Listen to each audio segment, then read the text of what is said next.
രാവിലെ എന്നും എഴുന്നേൽക്കുന്ന സമയത്ത് തന്നെ ശ്രീ കണ്ണു തുറന്നു. കുറച്ചു നേരം ബെഡിൽ തന്നെ ആ കിടപ്പ് അവൾ കിടന്നു. പിന്നെ പതിയെ എഴുന്നേറ്റ് ഫ്രഷാകാനായി വാഷ്റൂമിലേക്ക് പോയി. ഫ്രഷായി തിരികെ ഇറങ്ങി ബെഡെല്ലാം ഒന്ന് അറേഞ്ച് ചെയ്ത് അവൾ നേരെ പോയത് പൂജാമുറിയിലേക്കാണ്. അവിടെയെല്ലാം ഒന്ന് തുടച്ച് വൃത്തിയാക്കി വിളക്ക് കൊളുത്തി പ്രാർത്ഥിച്ചു. കുഞ്ഞുനാൾ മുതലുള്ള ശീലമായിരുന്നു ഇത്. ഇപ്പോഴും ഒരു മുടക്കം വരാതെ അവൾ തുടരുന്നുണ്ട്. ശേഷം നേരെ അടുക്കളയിൽ ചെന്ന് ഒരു കോഫി ഇട്ട് അതുകൊണ്ട് നേരെ ബാൽക്കണിയിലേക്ക് പോയി. തിരക്കേറിയ ആ മുംബൈ നഗരം നോക്കി അവൾ അവിടെയുള്ള ചെയറിലായിരുന്നു. അപ്പോൾ അവളുടെ ഓർമ്മകൾ കുറച്ച് പിന്നിലേക്ക് പോയി.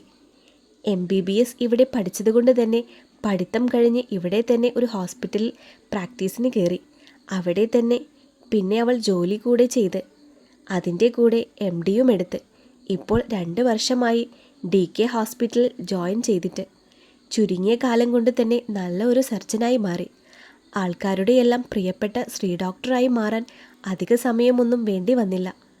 പക്ഷേ സ്വന്തമെന്ന് പറയാൻ തനിക്ക് ഈ ഭൂമിയിൽ ഇന്നാരുമില്ല. പക്ഷേ തനിക്ക് താങ്ങായി അവൾ മാത്രമേ ഉള്ളൂ. ശ്രീയുടെ ആത്മമിത്രം ദേവിക എന്ന് അവളുടെ ദേവൂട്ടി. അവളിപ്പോൾ നാട്ടിൽ പോവുകയാണ്. അവളും DK ഹോസ്പിറ്റലിൽ തന്നെ ഗൈനിക്കായി വർക്ക് ചെയ്യുന്നു. ഭൂതകാല ഓർമ്മകൾ മറവിക്ക് വിട്ടുകൊടുത്തുകൊണ്ട് അവൾ പെട്ടെന്ന് തന്നെ അടുക്കളയിലേക്ക് പോയി. ബ്രേക്ക്ഫാസ്റ്റ് റെഡിയാക്കി. ഭക്ഷണമെല്ലാം കഴിച്ച് റെഡിയായി നേരെ ഹോസ്പിറ്റലിലേക്ക് പോകാൻ വണ്ടിയുടെ കീ എടുത്തു. കൂടെ ബാഗും കോട്ടും എല്ലാം എടുത്തു എന്ന് ഉറപ്പുവരുത്തി ഫ്ലാറ്റ് പൂട്ടി അവൾ ഇറങ്ങി. താഴേക്ക് നടക്കുന്നതിനിടയിൽ പലരെയും കണ്ട് അവർക്കെല്ലാം ഒരു പുഞ്ചിരി സമ്മാനിച്ചുകൊണ്ട് അവൾ വേഗം വണ്ടിയെടുത്ത് ഹോസ്പിറ്റലിലേക്ക് പോയി. രാവിലെ വർക്കൗട്ട് എല്ലാം കഴിഞ്ഞ് ഒന്ന് ഫ്രഷായി ഓഫീസിൽ പോകാൻ വേണ്ടി റെഡിയാവുകയാണ് ഡെറി. അപ്പോഴാണ് അവൻ്റെ ഏറ്റവും അടുത്ത സുഹൃത്ത്, അതിനേക്കാൾ ഉപരി അവൻ്റെ സഹോദരനെ പോലെ എപ്പോഴും ഒരു നിഴൽ പോലെ നടക്കുന്ന സൂര്യ റൂമിലേക്ക് വന്നത്. ആരോരുമില്ലാത്ത ഒരു അനാഥൻ. ഡെറിക്ക് സ്വന്തമെന്ന് പറയാൻ ആകെയുള്ളത് ഇപ്പോൾ അവൻ മാത്രമാണ്. ഡെറി, ബ്രേക്ക്ഫാസ്റ്റ് കഴിച്ചു കഴിഞ്ഞ് നമ്മൾക്ക് ഇറങ്ങാം. സൂര്യയുടെ ചോദ്യം കേട്ടതും ഗൗരവത്തോടെ ഒന്ന് മൂളിയതല്ലാതെ ഡെറി കൂടുതലൊന്നും പറഞ്ഞില്ല. അല്ലേൽ തന്നെ അതിൽ കൂടുതലൊന്നും അവനിൽ നിന്ന് സൂര്യ പ്രതീക്ഷിക്കുന്നുമില്ല. ഇന്നല്ലേ നീ ആ ടൗണിലുള്ള ആ പ്ലോട്ട് കാണാൻ പോകുന്നത്? അവനായി ഒന്നും പറയുന്നില്ല എന്ന് കണ്ടതും സൂര്യ അവനോടായി ചോദിച്ചു. അതെ, നമ്മൾ പുതുതായിട്ട് ഏറ്റെടുത്ത വില്ല പ്രോജക്റ്റിനെ പറ്റിയ പ്ലോട്ടാണത്. പിന്നെ നീ ഇന്ന് നമ്മുടെ മറ്റ് സ്ഥാപനങ്ങളെല്ലാം ഒന്ന് പോകണം. അവിടെയെല്ലാം കറക്റ്റാണോ എന്ന് നോക്കണം. കംപ്ലയിൻസ് ഉണ്ടെങ്കിൽ അതൊക്കെ പരിഹരിക്കണം. സൂര്യയുടെ ചോദ്യം കേട്ടതും ഗൗരവത്തോടെ അവൻ്റെ നേർക്ക് തിരിഞ്ഞ് ഡെറി പറഞ്ഞു. എല്ലാം ഞാൻ വേണ്ട വിധം നോക്കിക്കോളാം. പിന്നെ നാട്ടിൽ നിന്ന് വല്യമ്മച്ചി വിളിച്ചിരുന്നു. നിന്നെ ഒന്ന് കാണണമെന്ന് പറഞ്ഞിട്ടുണ്ട്. ആദ്യം ഗൗരവത്തോടെയും അവസാനം അല്പം മടിയോടെയും സൂര്യ അവനോടായി പറഞ്ഞു. വിളിച്ച് പറഞ്ഞേക്ക്, ഒരു നാൾ ഞാൻ വരുമെന്ന്.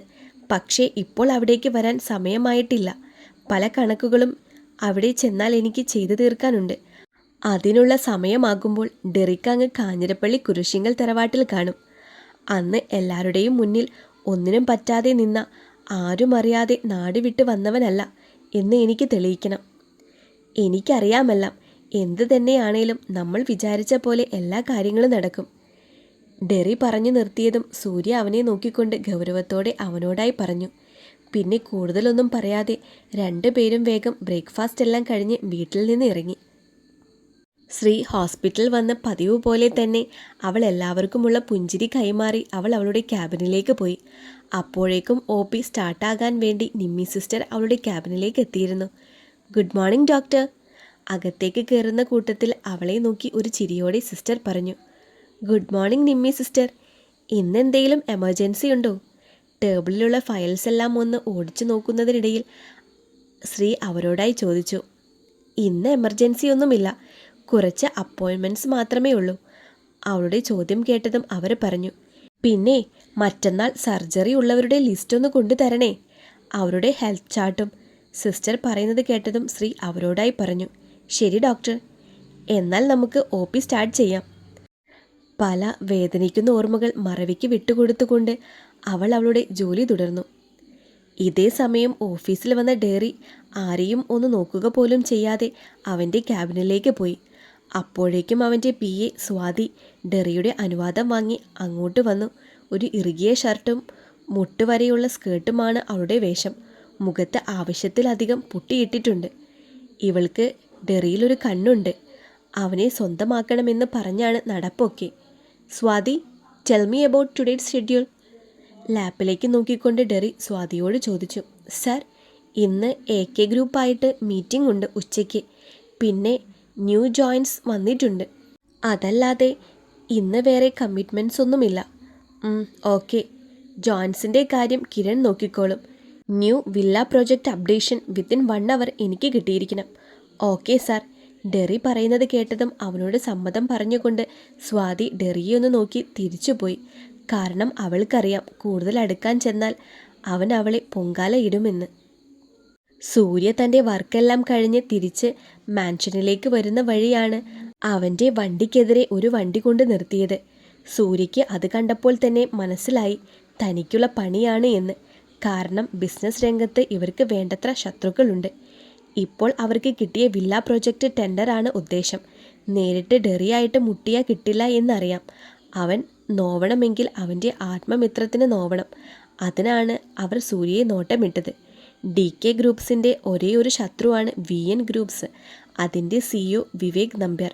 ഒത്തിരി ഇല്ലീഗൽ ബിസിനസ് ഉണ്ട് അവർക്ക്. പെണ്ണ് വിഷയത്തിൽ വിവേക് ഇത്തിരി താല്പര്യമുള്ള കൂട്ടത്തിലാണ്.